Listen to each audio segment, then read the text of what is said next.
ফেরত আনবো।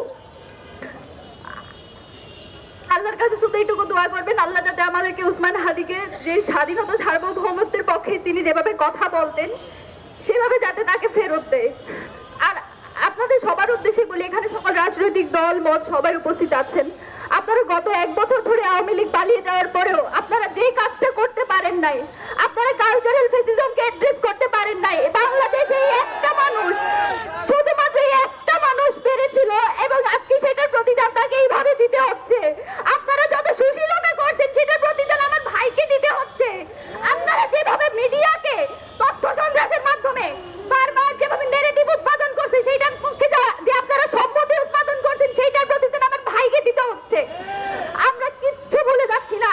আমরা জানি মিডিয়াতে কে কে উল্লাস করেছে। গত 2 দিন আমাদের চোখে শুধু অশ্রু দেখতেছেন, আমাদের বুকের ভিতর যে বারুদ সেটা আপনারা এখনো দেখেন নাই। এটা দেখার সাহস করলেন না কেউ। আমার ভাই ফেরত আসবে, বাংলাদেশের স্বাধীনতা সার্বভৌমত্বের পক্ষে কথা বলবে এবং এই মিডিয়াতে যারা বিভিন্ন বয়ান উৎপাদনের মাধ্যমে আমার ভাইকে হত্যাযোগ্য করার চেষ্টা করেছে, আমার ভাইয়ের জীবন মৃত্যুর সন্ধিক্ষণে যারা বারবার উল্লাস করেছে, যারা বিজয় উদযাপন করেছে, আমি তাদের সবাইকে চিহ্নিত করে রাখছি। আল্লাহ যদি আমাদেরকে বাঁচায় রাখে, ইনকিলাব মঞ্চ যদি বেঁচে থাকে, বাংলাদেশে কালচারাল ফেসিজম যারা কায়েম করতেছেন আপনাদের সবার জন্য আমরা সারা জীবন সহ্য হয়ে থাকবো, এটা মাথায় রাখবেন।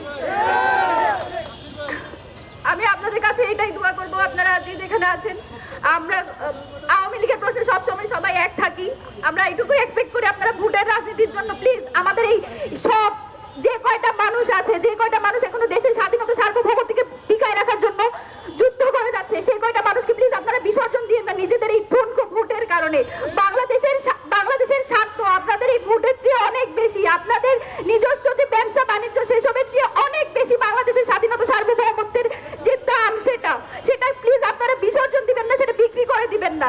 বাংলাদেশের প্রশ্নে, স্বাধীনতা সার্বভৌমত্বের প্রশ্নে উসমান হাদি যেভাবে ভোকাল ছিল, আপনারা তার, আমি বিশ্বাস করি যে আমার ভাই ফেরত আসবে। আমার ভাই যতদিন আসবে না ততদিন পর্যন্ত আমরা রাজপথ ছাড়বো না। এবং আমাদের জাবের ভাই যেটা বলে গেলেন, উসমান হাদি যতদিন সুস্থ হবে না এই ঢাকা 8-এর আসনে আসার কারণে এবং তার যে বয়ানগুলো ছিল, তার যে কথাগুলো ছিল, সেগুলোর কারণে আজকে তার এই অবস্থা।